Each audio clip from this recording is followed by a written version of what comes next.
This is an unboxing of Twilight Imperium 4th Edition, Prophecy of Kings expansion, the first expansion for Twilight Imperium 4th Edition, and it adds a whole lot of stuff. Some things that people have asked for, some things people weren't expecting, and some things that maybe no one asked for, like the, I'm sure someone asked for it for 8-player games, but it adds a lot of stuff. So let's take a look and see what's inside. Again, if you like this video, please like and please subscribe, and please take a look at our other videos.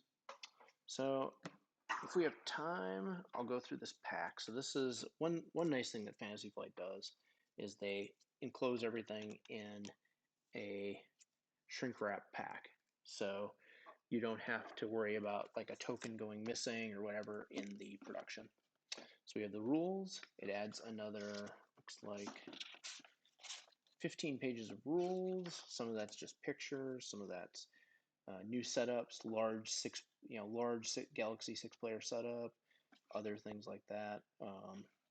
Not sure why you'd play a large Galaxy. I think it would, part of the game is the tension and how close you are, but maybe some people want to play a less aggressive game. This is the lore, so it goes over like what's been going on. It's pretty nice artwork. Looks good. This is the meat. I'd say probably my favorite thing is adding more races. So let's take we'll look at that in a minute. So they add some new chips, new colors. These colors are amazing. I think adding like a hot pink color along with a bright orange is great, and also it stands out on the map really well for you to see where your units are. And then one of the things that a lot of people have excitement about is they add these mechs, and I'm not sure how I feel about the way they implement the mechs. I'll have to play the game to see, but there's no doubt the Mech Minis are awesome. Let me put this up to the camera here. These Mech Minis are amazing. So a little breakable, but that's okay. And okay, so I don't know if we'll go through all the different cards. It looks like, yeah, some of these are just new technologies. So there's technologies for the new races. There's some storage space in here, so I think that all this will easily fit in this box with the expansions. There's new status phase cards. There are new technology cards for 8, I think, for the other players. There are new planet cards. Along with that, there are new special cards. There are more technology cards, and these are more victory objective cards. And I think some things get removed from the game, from the original game, and replaced with new versions of it. They also do have a new version of the, I think it's the 3rd action. I don't know if it's in here. Probably is. So let's see here. So we have this new hero. Okay, so some of the cards, yeah, I forgot. Some of them are these new heroes. So you have an agent, a commander, a hero, and a mech card.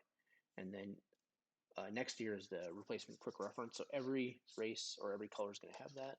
And then you have 2 more colors for the added colors. They did do a really good job of making this more expandable, I think, with the player boards this time around compared to maybe even the 3rd edition. So we have the Empyrean. So these guys are nebulae. Don't affect your, I don't know. After a player activates system, that you may allow the player. Oh, that's kind of interesting. And so you get 2 promissory notes. That's interesting. So you're kind of a negotiator, I would say. This is the Gene Sorcerers. So these guys are commit. Put 1 token for your opponent's reinforcements on your fleet pool if it does not already contain 1 of that one. Increase your fleet limit, but cannot be redistributed. Okay, so basically you get your fleets grow as you defeat players in combat. While another player's command token is in your fleet pool, you can use its ability. Use the ability of that player's commander if unlocked. That's kind of nice too. So this is interesting because you want to be fighting people and then using their abilities against them. And basically, there are no alliances with these guys. So if you're playing these guys, they're like another kind of virus people, but even more so. You just cannot ally with them. And I do think, oh yeah, that is one thing, is there's these new alliance promissory notes, which basically make an explicit alliance, which I think is a good addition to the game because, I mean, at some point you're going to have to ally, and this makes it a very formal alliance. So there's less backstabbing that way. I think it's good. So this one is interesting. They're like lizard people. Capture your opponent's non-structure units are destroyed during combat. When you're producing, you may return one capture unit type of producing unit without spending resources. That's nice. And research a upgrade technology, you may return one capture unit type to ignore all technology. Wow. So this one, you're again a very aggressive race. Distant suns. When you explore a planet that contains one of your mechs, you may draw one additional card and choose one and discard the rest. Basically, you get two choices, and these guys look really cool. They're like people that ride cats. That's awesome. Purge 2 of your relic fragments of the same type to gain 1 relic, or purge 1 of your relic fragments to gain a command token. So that allows you to get the relic matchups that you need. The Argent Flight. So this one is you always vote first during the agenda phase. When you cast at least one vote, cast one additional vote for each player in the game, including you. Ooh.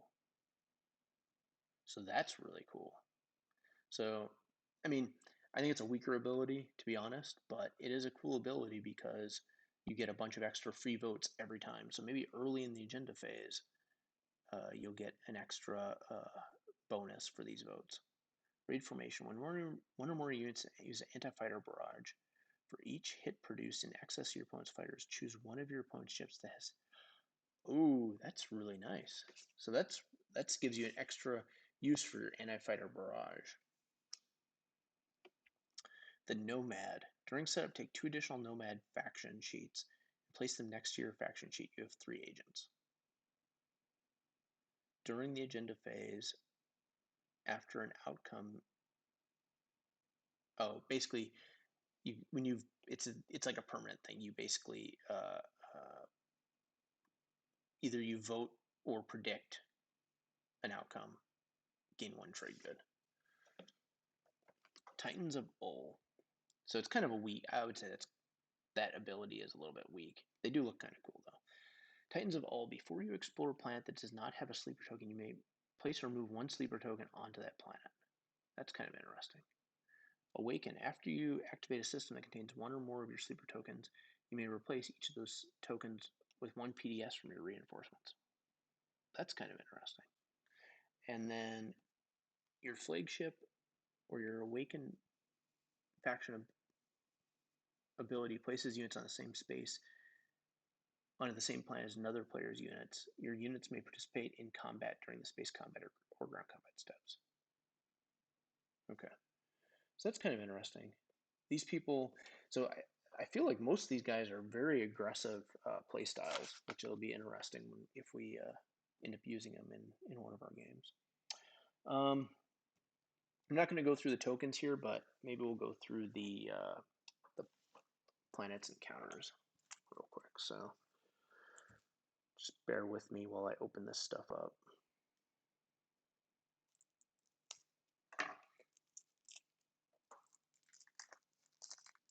So I did hear some complaints with this game that there was some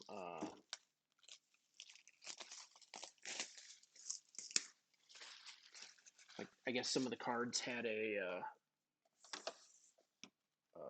mismatched color on their back. So I think take a look at it. I heard some people complained and some people didn't. I don't think it's going to be a huge deal unless you're like a serious Twilight Imperium player. So let's see here. We have some tokens. I'll punch those out later. We have some planets here, which are the main things. So we have this Cormun, which is like almost 2 planets crashing into each other. Alpha Wormhole, another supernova. Now, one thing we do when we play our games is we use a map generator, which I think a lot of people do.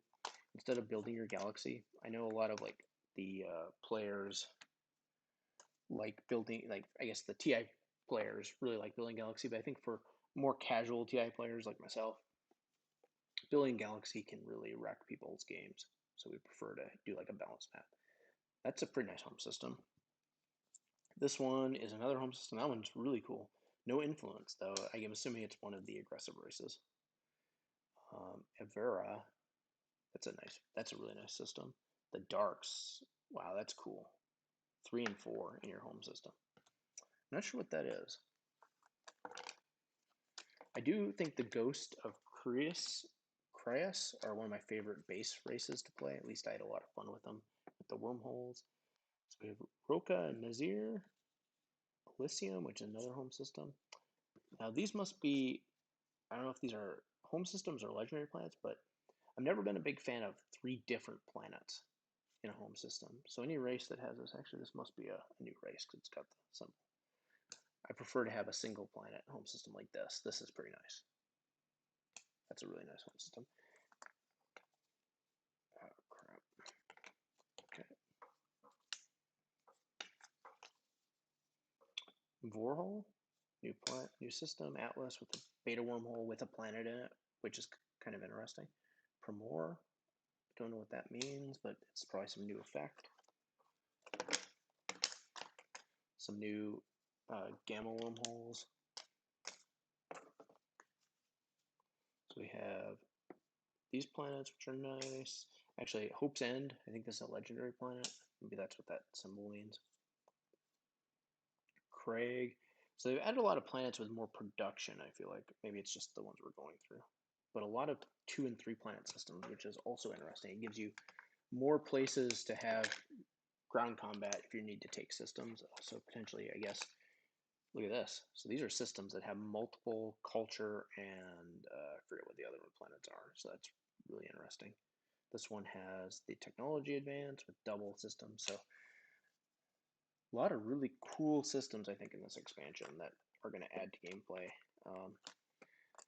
I don't know about the 8-player game. I mean, I think a 6-player game is crazy enough, but maybe with alliances and stuff, an 8-player game would work. I'm not going to go through each of these. So we have some new space tiles. I think, are these like, these must be the galactic edge tiles or whatever, I think, for linking edges of space together. And we have Archon Veil. Yeah, so I think these link 2 pieces of space together for some different style maps. And this is, oh, here's our, actually this is interesting too. Here's our replacement 4th and 2nd. So diplomacy and construction changed slightly. So I think they buffed construction a little bit and they made diplomacy a little bit better as well. I mean, those tend to be 2 of the least taken anyway. This is Malice. So this must be a legendary planet as well. That is awesome. That is a cool looking planet with the wormhole systems. And then these.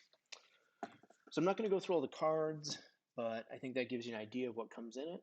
Again, this is the Twilight Imperium Prophecy of Kings expansion unboxing. If you like this video, please like and please subscribe. And please take a look at our other videos. Thank you.